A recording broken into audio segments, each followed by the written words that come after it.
अस्सलाम वालेकुम स्टूडेंट्स, कैसे हैं? बिस्मिल्लाहिर्रहमानिर्रहीम। आज हमारा chapter number 6 first year chemistry से MCQs का पाला पड़ेगा।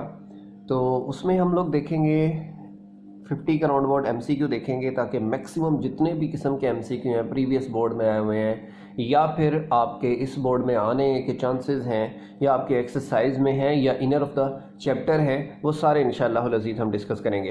तो जो बच्चा ये चैप्टर नंबर 6 की ये वर्कशीट टाइप MCQs और शॉर्ट क्वेश्चन सॉल्व कर लेगा, उसके इंशाअल्लाह अज़ीज़ किसी भी बोर्ड के पेपर में जौन सा भी MCQ आएगा वो नहीं स्किप होगा। सही है, तो स्टार्ट करते हैं जी। Chapter number 6 worksheet number 1। सही है, इसमें पहले हम मल्टीपल चॉइस क्वेश्चन करेंगे। Question number 1, shielding effect across period. Period में शील्डिंग इफेक्ट क्या रहता है? कांस्टेंट रहता है। क्यों? शील्डिंग इफेक्ट डिपेंड करता है इनर इलेक्ट्रॉन्स पे। सही है, जो इनर इलेक्ट्रॉन्स हैं वो तो सेम रहते हैं, क्योंकि पीरियड में वैलेंस शेल के इलेक्ट्रॉन बढ़ते हैं, अंदर वाले इलेक्ट्रॉन तो सेम रहते हैं। इस वजह से हम कहते हैं कि इसका शील्डिंग इफेक्ट क्या रहता है जी? कांस्टेंट रहेगा। Octet rule does not hold for which of the following compound. Octet कहते हैं किसको? कहते हैं 8 इलेक्ट्रॉन्स को। ठीक है, यहाँ पे देखें 4 CH4 है तो 4 2s आर 8 इलेक्ट्रॉन। ये ऑक्सीजन है, इसके अंदर 2 लोन पेयर होते हैं और 2 हाइड्रोजन के पेयर्स हो गए तो 8 हो गए। ये 5 है, 5 2s आर 10, तो इसके अंदर 10 इलेक्ट्रॉन्स है। इस वजह से ये 8 से ज़्यादा इलेक्ट्रॉन रखता है, तभी ये ऑक्टेट रूल फॉलो नहीं करता। यहाँ पे 1 लोन पेयर और 3 Cl, तो डेफिनेटली ये भी 4 पूरे कर जाएगा pair. Which of the following is electron deficient. ठीक है, इसे हम लोग क्या कहते हैं? इलेक्ट्रॉन डिफरेंट या डेफिशिएंट कहते हैं, जिसमें इलेक्ट्रॉन्स की तादाद ऑक्टेट से कम हो। ठीक है, जिसमें इलेक्ट्रॉन की तादाद क्या हो जी? ऑक्टेट से कम हो। मतलब हम यूं कह लेते हैं कि इसमें जो है वो लेस देन 8। अगर मैं यूं कहूं कि इसके अंदर कितने इलेक्ट्रॉन है, तो आपको पता चलेगा कि इसके अंदर लेस देन 8 इलेक्ट्रॉन्स। ठीक है, तो जिसमें 8 से कम इलेक्ट्रॉन हो वो वाला क्या होगा? इलेक्ट्रॉन डेफिशिएंट होगा। Okay, which statement is true about sodium and Na+ ion. जाहिर बात है Na+ आयन का साइज छोटा होता है, सोडियम का बड़ा होता है साइज, तो ये size of sodium is greater than sodium +1। ठीक है, बाकी सारे गलत हैं। The octet rule is not followed in the formation of. किस में ऑक्टेट रूल फॉलो नहीं हो रहा? डेफिनेटली जिसमें 8 इलेक्ट्रॉन ना हो। इसमें 8 हैं, 8 हैं, 8 हैं, ये NF3 और इसके ऊपर एक लोन पेयर CCl4 PCl5 में 5 आया तो 5 2s आर 10 इलेक्ट्रॉन, तो इस वजह से इसमें ये होल्ड नहीं करेगा और ये मतलब बाकी सब में ये होल्ड करेगा, ये CF4 आएगा। ठीक है, okay. In period of periodic table atomic radius left to right atomic radius decrease करता है। क्यों? न्यूक्लियर चार्ज बढ़ता है। ठीक है, तो न्यूक्लियर चार्ज बढ़ने से आपको पता है जैसे जैसे एटॉमिक नंबर बढ़ेगा वैसे वैसे साइज क्या होगा? छोटा होगा, इन्वर्स होता है ना, इस वजह से। Which element have highest ionisation energy. ठीक है जी, हाईएस्ट आयनस एनर्जी में बेरिलियम होगा। क्यों? आपको पता है फर्स्ट A के बाद थर्ड A है और देन सेकंड A है। ठीक है, ये एक्सेप्शनल बिहेवियर शो करता है। ये एक्सेप्शंस आप हजरात को हमने पढ़ाई हुई है कि थर्ड वाले की सेकंड वाले से कम होती है, इस वजह से बेरिलियम वाले की ज़्यादा होगी और बोरॉन की क्या होगी? कम होगी। Okay, along period of periodic table shielding effect. Shielding effect क्या रहता है? सेम या कांस्टेंट, दोनों बातें सेम है। Ionic compound most likely to be formed कब? आंसर इज बीटा, जब आयनस एनर्जी लो हो और इलेक्ट्रॉन एफिनिटी ज़्यादा हो। आयनस एनर्जी लो का मतलब ये है कि वो जल्दी इलेक्ट्रॉन दे देगा, और इलेक्ट्रॉन एफिनिटी हाई का मतलब ये है कि वो जल्दी इलेक्ट्रॉन ले लेगा। तो डेफिनेटली 1 7 का ये कॉम्बिनेशन बनता होता है, ग्रुप 1 और ग्रुप 7 का। 1 की आयनस एनर्जी लो और 7 की ionisation electron affinity high. Noble gases are maximum stable और लीस्ट एक्टिव होने की एक ही वजह है कि उनके वैलेंस शेल कंप्लीट होते हैं और उनके ऑक्टेट रूल वगैरह पूरे होते हैं। Octet rule is not followed in the formation of. इसमें है, इसमें भी लोन पेयर और 3 8 इलेक्ट्रॉन हो गए, 4 2s are 8 electron, 4 2s are 8 electron, 5 bond बने हुए ना, तो 5 2s आर 10 इलेक्ट्रॉन, इसमें फॉलो नहीं हो रहा। The most stable elements are, definitely most stable elements in periodic table वो आपके पास क्या होते हैं, नोबल गैसेस ही होती हैं। तो here is the answer, noble gases. Okay, atomic radius increases from top to bottom, ठीक है, ऊपर से नीचे क्या करते हैं वो इंक्रीज करते हैं। आपको पता है एक अपना वजह उसकी शेल्स का बढ़ना, और दूसरा क्या करता है जी, शील्डिंग इफेक्ट का बढ़ना। सही है, इन दो वजूहात की वजह से टॉप टू बॉटम वो क्या करेंगे, इंक्रीज करेंगे। वाई आयनस एनर्जी मैयर आइसोलेटेड, तो आइसोलेटेड में क्यों करते हैं, आपको पता है हमने बचना होता है, अवॉइड होना होता है all kind of external influences से। ओके, एक्सटर्नल इन्फ्लुएंसेस, बाकी सारे बैरूनी असरात से बचने के लिए, ताकि हमें एग्जैक्ट वैल्यू फाइंड हो। डिफाइन आयनस एनर्जी, डेफिनेशन लिखनी है, name factors affecting ionisation energy of the element. अब इसकी डेफिनेशन हम बुक से सिंपल करेंगे, और जो इसके फैक्टर हैं वो आपको पता है 4 हैं, ठीक है, एक एटॉमिक नंबर, एक एटॉमिक साइज, एक शील्डिंग इफेक्ट, और एक है नेचर ऑफ ऑर्बिटल, ठीक है। Define atomic radius, atomic radius वो डिस्टेंस से आउटर मोस्ट तक फासला। How does it very in the group, group में क्या करता है,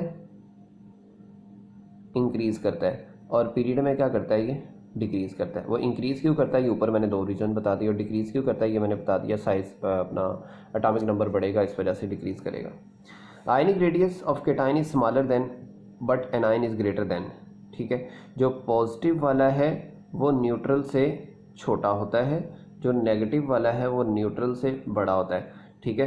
तो पॉजिटिव वाला छोटा होता है, वजह आपको पता है जब इलेक्ट्रॉन निकलेगा तो क्या बढ़ जाता है, एटॉमिक नंबर, ठीक है, और जब इलेक्ट्रॉन निकल जाता है तो बाज़ का शेल रिमूव हो जाता है। तो जाहिर बात है जब शेल रिमूव हो जाएगा, ये 2 वजूहात हैं, एटॉमिक नंबर का बढ़ जाना, एटॉमिक नंबर बढ़ेगा, पॉजिटिव चार्ज आ जाएगा, पॉजिटिव चार्ज इलेक्ट्रॉन को ज़्यादा खींचेगा, साइज छोटा हो जाएगा, और शेल रिमूव हो जाएंगे, शेल जब 2 से 1 रह जाएगा तो डेफिनेटली साइज कम हो जाएगा, और नेगेटिव का साइज बड़ा क्यों हो जाता है, ठीक है। तो जब इलेक्ट्रॉन ऐड होता है तो डेफिनेटली उसके अंदर शील्डिंग काज होती है, ठीक है, शील्डिंग यानी कि रिपल्शन करता है इलेक्ट्रॉन ऐड होने वाला पहले से मौजूद इलेक्ट्रॉन को, इस वजह से साइज एनलार्ज हो जाता है, ठीक है। और दूसरी बात जो है वो रिलेटिव चार्ज भी क्या करता है, डिक्रीज। जाहिर बात है जब इलेक्ट्रॉन आएंगे तो इलेक्ट्रॉन की तादाद पॉजिटिव से क्या हो जाएगी, बढ़ जाएगी, इस वजह से पॉजिटिव कम, अट्रैक्शन कम, साइज क्या हो गया, एनलार्ज हो गया, एक्सपेंड हो गया।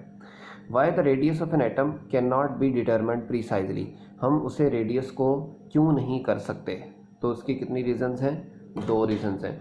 एक है नो शार्प बाउंड्रीज, ठीक है, उसे बता देना है कि probability of finding the electron is not zero at large distances, बहुत ज़्यादा इलेक्ट्रॉन एक्साइटिंग स्टेट में भी हो सकता है, डी एक्साइटेड स्टेट में भी हो सकता है, इस वजह से हम कंफर्म नहीं कर सकते। और उसके बाद हमारे पास आ गया कि हम क्यों नहीं कर सकते, इफेक्ट ऑफ नेबरिंग एटम, के साथ वाला एटम उसके इलेक्ट्रॉन ले भी सकता है, उसे इलेक्ट्रॉन देकर उसका जो इलेक्ट्रॉनिक साइज बढ़ा भी सकता है, ये हो सकता है। Bond distance, compromise distance between 2 atom, ठीक है, तो ये जो कंप्रोमाइज डिस्टेंस है ना जी, ये मिनिमम डिस्टेंस होता है, ठीक है, जिसके ऊपर मैक्सिमम स्टेबिलिटी होती है, इसके ऊपर क्या होती है जी, मैक्सिमम स्टेबिलिटी होती है। जब उसके अंदर मैक्सिमम स्टेबिलिटी होती है डेफिनेटली फिर वो उससे बढ़ता भी नहीं है, अगर उसका साइज उससे बढ़ेगा तो साइज बढ़ेगा, पोटेंशियल एनर्जी बढ़ेगी, देन अनस्टेबल हो जाएगा। और दूसरी बात यह है कि उससे कम भी नहीं होता, क्यों, अगर कम होता है तो रिपल्शन होती है, रिपल्शन होने की वजह से फिर से उसकी स्टेबिलिटी कम हो जाती है। तो स्टेबिलिटी हमने मैक्सिमम रखनी है तो डिस्टेंस हमें मिनिमम रखना पड़ता है, इस वजह से ये कंप्रोमाइज्ड डिस्टेंस होता है। लो भी एक वर्कशीट फटे पे गई। Worksheet number 2, chapter number 6, first year chemistry. Which of the following has highest electron affinity, definitely कौन है, क्लोरीन, क्योंकि इसका ऑर्डर कैसे है, क्लोरीन, ब्रोमीन, फ्लोरीन और आयोडीन, ठीक है। एक्सेप्शनल बिहेवियर कौन दिखाता है, फ्लोरीन, वो पता है आपको, स्मॉल साइज होने की वजह से और थिक इलेक्ट्रॉनिक क्लाउड होने की वजह से। सही है ना, ये बातें आपको पता है। Which of the following has largest ionic radiate? Definitely potassium, उसका एटॉमिक नंबर ही 19 है। सोडियम का 11, 12, 13, इनके अंदर दो शेल्स हैं, इसके अंदर 3 शेल्स हैं, 2, 8, 8, 3 शेल हैं। इसकी इलेक्ट्रॉनिक कॉन्फ़िगरेशन 2, 8, इसकी इलेक्ट्रॉनिक कॉन्फ़िगरेशन भी 2, 8, इसकी इलेक्ट्रॉनिक कॉन्फ़िगरेशन भी 2, 8, बाकी सब में 2 शेल, इसमें 3 है, तो डेफिनेटली इसका साइज भी सबसे बड़ा होगा। Al2O3 में आयनिक रेशियो क्या है? 2 एल्यूमिनियम के 3 ऑक्सीजन के, 2:3। 100% ionic, no bond in chemistry is 100% ionic. Question आ जाता है क्यों नहीं होता? आंसर क्या होता है कि 100% आयनिक के लिए इलेक्ट्रोनेगेटिव डिफरेंस 4.0 चाहिए, तो किसी का भी 4.0 नहीं है, यानी कि अगर फ्लोरीन का 4 है तो उसके साथ लगे एलिमेंट का 1 भी हो तो डिफरेंस 3 से ऊपर नहीं जा सकता। तो जब 3 या 3.5 से ऊपर नहीं जा सकता तो इसलिए 100% आयनिक नहीं होगा। क्लियर? किस में लार्जेस्ट परसेंटेज आयनिक करेक्टर है?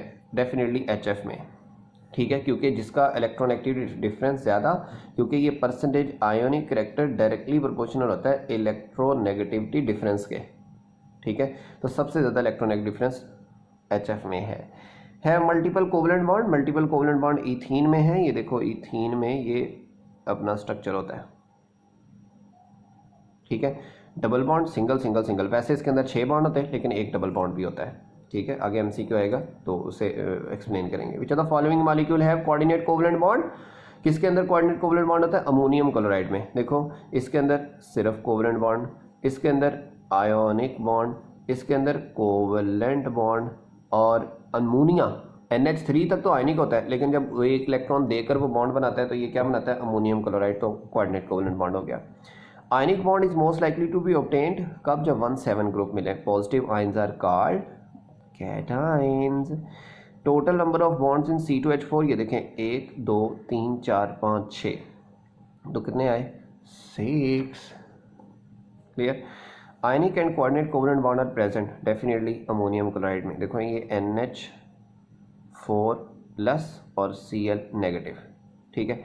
ये प्लस और माइनस ये आयनिक हो गया, ठीक है, बाकी चारों कोवलेंट हो गए। The highest percentage covalent in the periodic table is, ठीक है, इलेक्ट्रोनेगेटिव एलिमेंट, वो कौन है? Fluorine. The amount of energy released by absorbing electron electron affinity. Number of unpaired electron, number of electrons shared in SF6, 6 है ना, तो 6 2 are 12। Clear हो गया?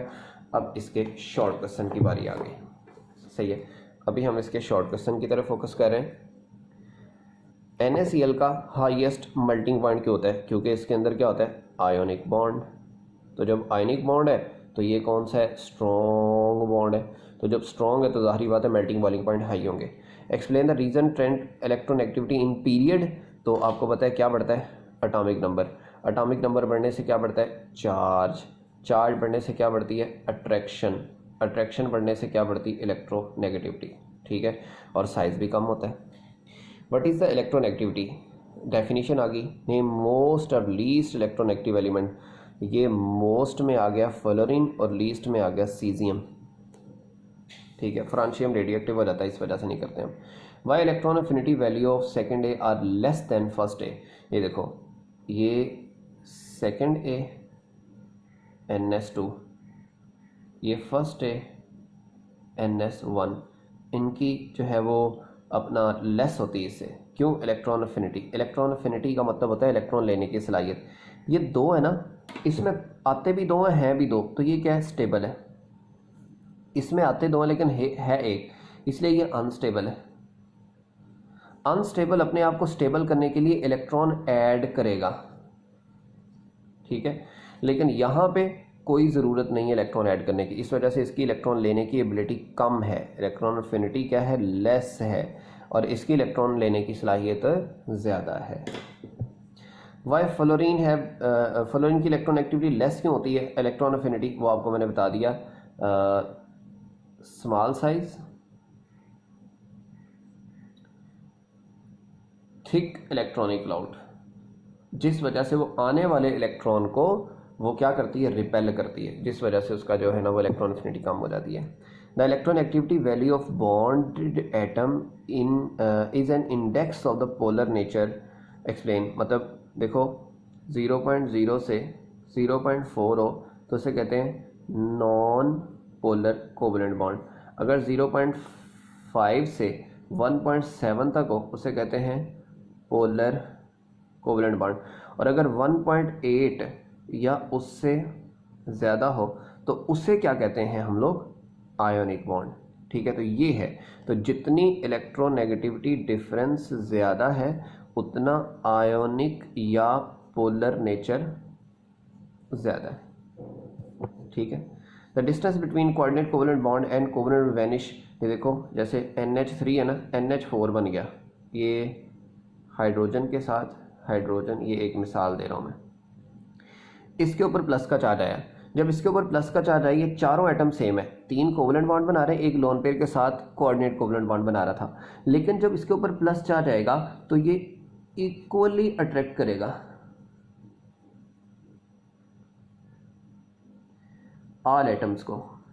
इस वजह से ये जो हमारा है ना डिफरेंस इनके दरमियान वैनिश हो जाता है, ख़त्म हो जाता है, क्योंकि जब इसके ऊपर पॉजिटिव आया तो चारों हाइड्रोजन है, चारों के ऊपर इक्वली डिवाइड होगा, इस वजह से चारों बॉन्ड की नेचर क्या हो जाएगी, सेम हो जाएगी। तो इस वजह से हम कहते होते हैं कि इसके अंदर हमारे पास 4 है ना, तो 75% कोवलेंट बॉन्ड है और 25% कोऑर्डिनेट कोवलेंट बॉन्ड है।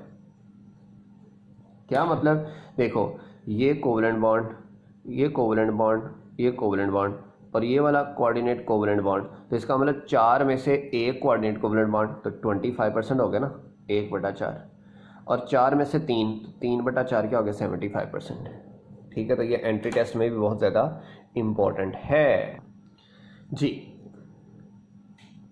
Chapter number 6 worksheet number 3, the geometry of ethane is, ethane की ज्योमेट्री क्या है, डेफिनेटली टेट्राहेड्रल, क्योंकि ईथेन कौन सा हाइब्रिडाइज्ड है, sp3, सिंगल सारे बॉन्ड, इसलिए वो सारे tetrahedral. VSEPR theory was proposed by Nyholm and गिब्सी।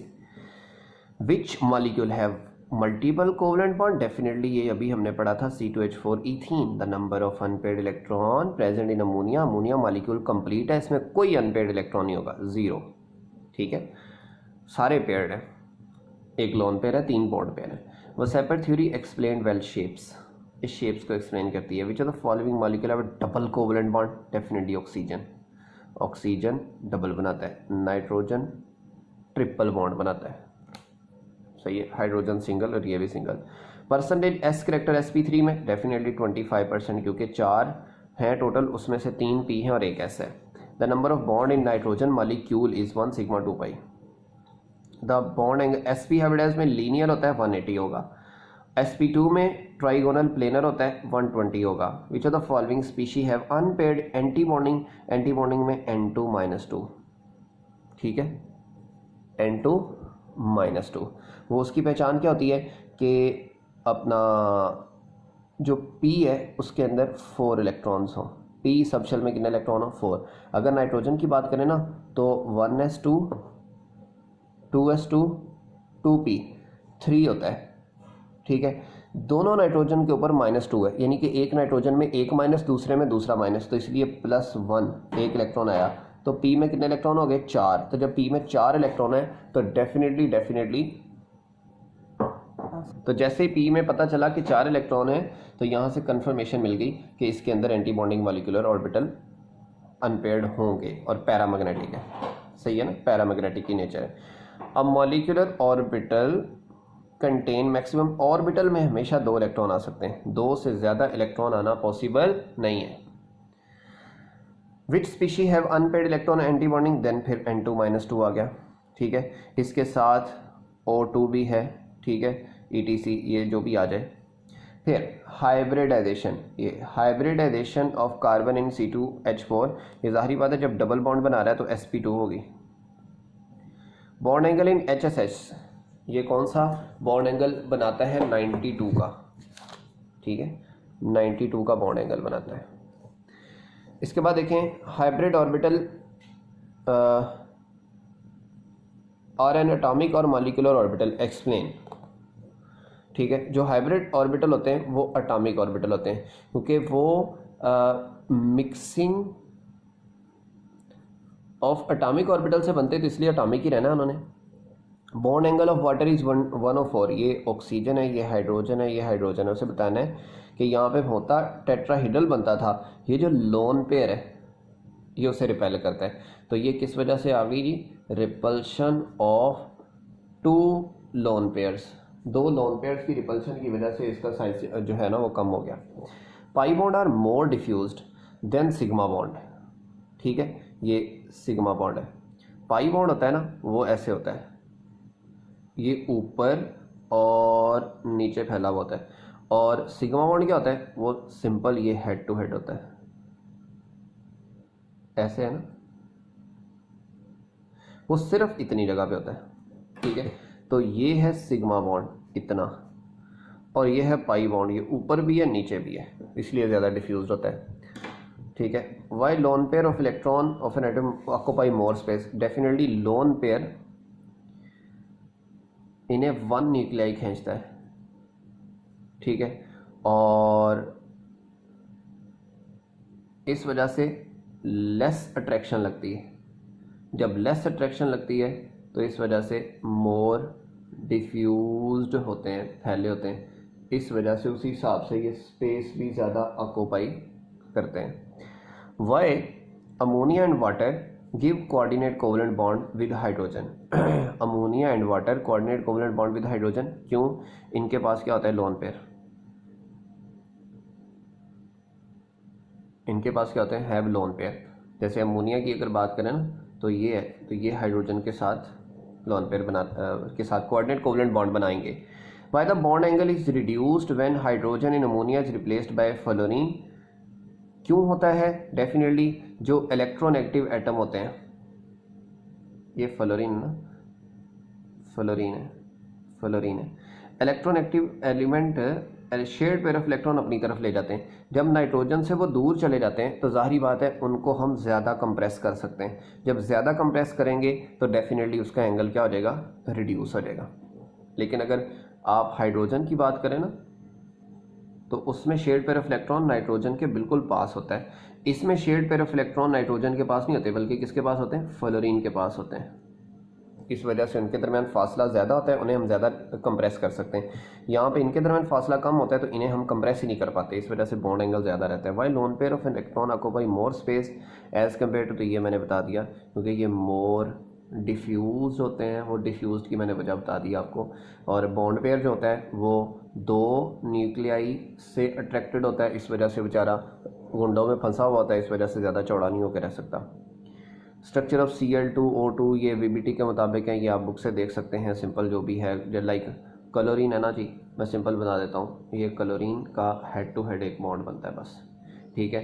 ये भी 3Pz होता है और ये भी 3Pz होता है, हेड टू हेड, ठीक है। P सिग्मा बॉन्ड, सही है।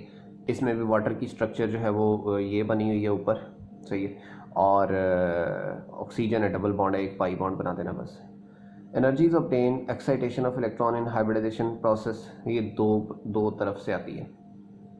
एक बॉन्ड फॉर्मेशन से जो एनर्जी निकलती है वहाँ से आएगी, और दूसरी जो है हाइब्रिडाइजेशन से आती है, क्योंकि हाइब्रिडाइजेशन भी एक्सोथर्मिक प्रोसेस है, जो उससे एनर्जी निकलती है वो भी एक्साइटेशन के लिए यूज़ होती है। और यहाँ पे जो बॉन्ड फॉर्मेशन की एनर्जी है, बॉन्ड जब बनेगा पहले 2 बॉन्ड बनते हैं, देन अगले 2 बॉन्ड बनते हैं, तो जो 2 बॉन्ड बनने से एनर्जी निकलती है वो भी एक्साइटेशन के लिए यूज़ होती है।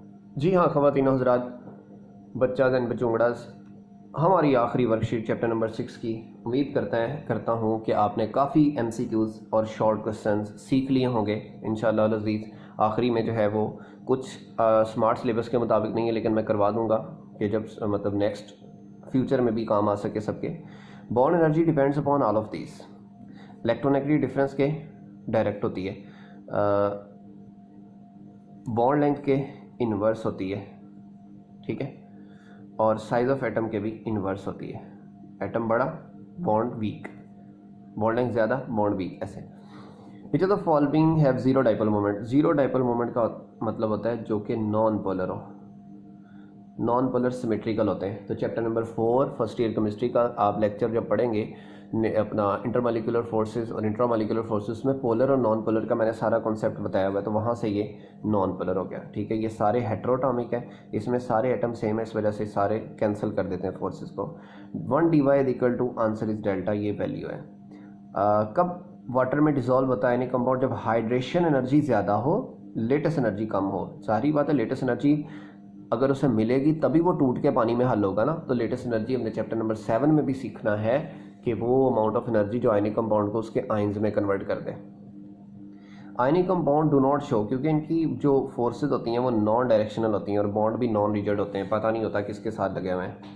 नॉन डायरेक्शनल का मतलब होता है ये प्लस है, ये माइनस है, प्लस है, प्लस है, प्लस है, माइनस माइनस माइनस में। ये माइनस वाला किसके साथ जुड़ा हुआ है, ये इधर भी जुड़ा हुआ है, इधर भी जुड़ा हुआ है, इधर भी जुड़ा हुआ है, इधर भी जुड़ा हुआ है। ठीक है, तो आइसोमरिज्म तो होता है ना कि उसके अंदर फोर्सेस जो है वो चेंज होती हैं। फोर्सेस चेंज खाक हों जब पता ही नहीं है कि फोर्सेस हैं किसके साथ, इसलिए फोर्सेस का कोई कंसेप्ट नहीं है। Which is not correct regarding bonding molecular orbital, तो answer is beta. Bonding molecular orbital में वो कहता है लो इलेक्ट्रॉन डेंसिटी, लो नहीं होती, हाई होती है।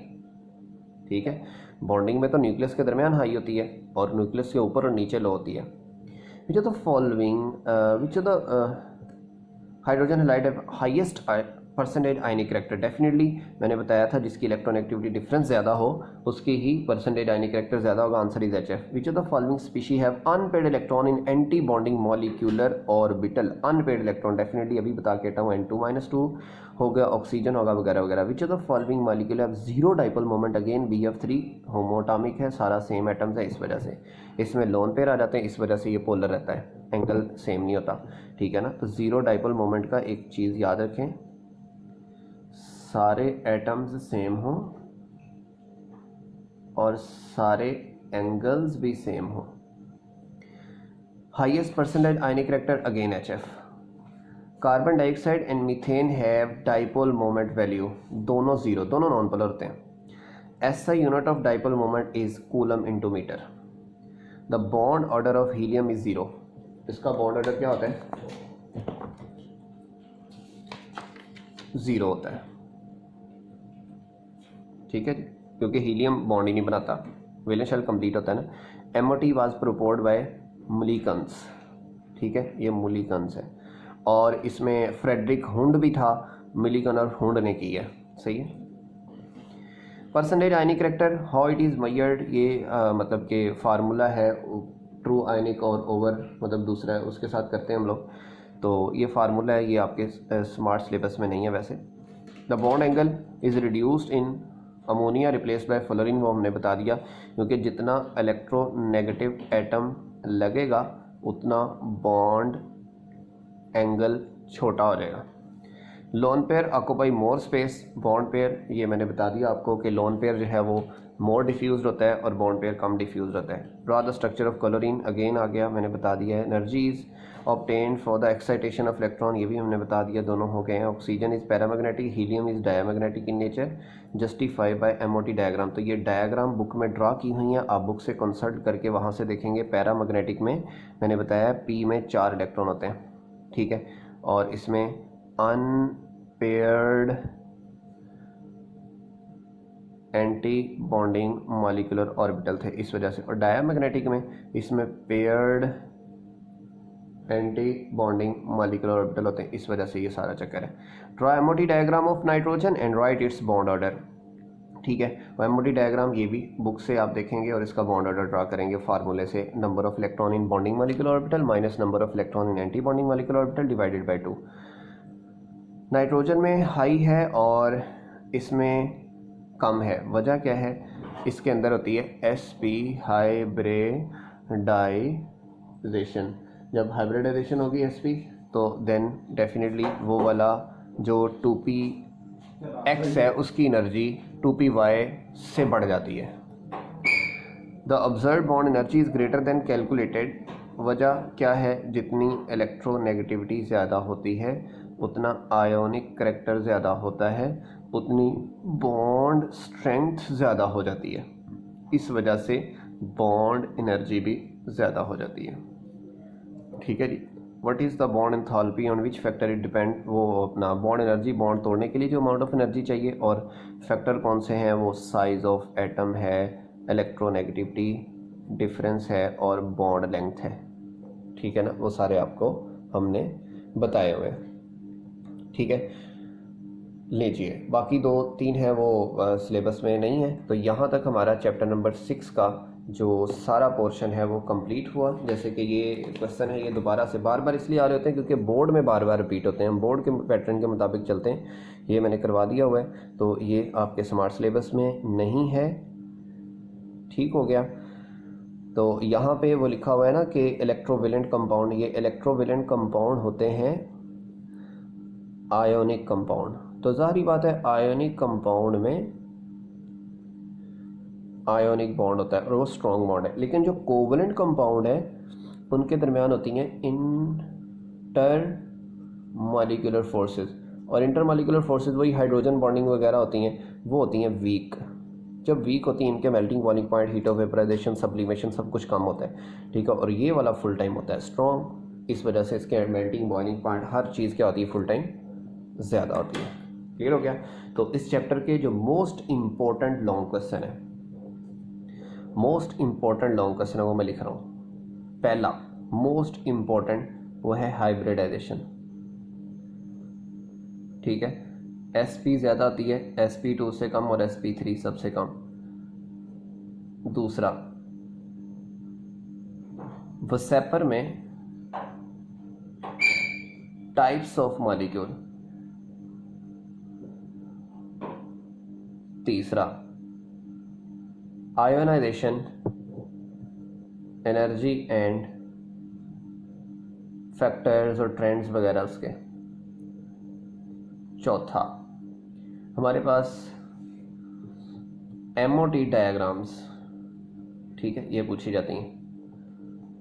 पांचवा, ठीक है, वो होती है VBT की थ्योरी और उसके मॉलिक्यूल की टाइप। और सिक्स्थ, इलेक्ट्रोनेगेटिविटी बहुत कम आता है लेकिन आ जाता है। तो ये हमारे पास VVIMP long question of chapter number 6 है। ठीक है जी, तो यहाँ तक आपके चैप्टर नंबर 6 का सारा माजरा कंप्लीट हुआ। क्लियर। तो जिसने भी बच्चे ने ये कर लिया उसको हम गारंटी देते हैं उसके पेपर में जौन से भी MCQ आएंगे, जौन सा भी शॉर्ट क्वेश्चन आएगा, जौन सा भी मसला होगा वो क्लियर हो जाएगा इंशाअल्लाह अज़ीज़। तो बाकी best of luck for the exams. अल्लाह हाफिज़।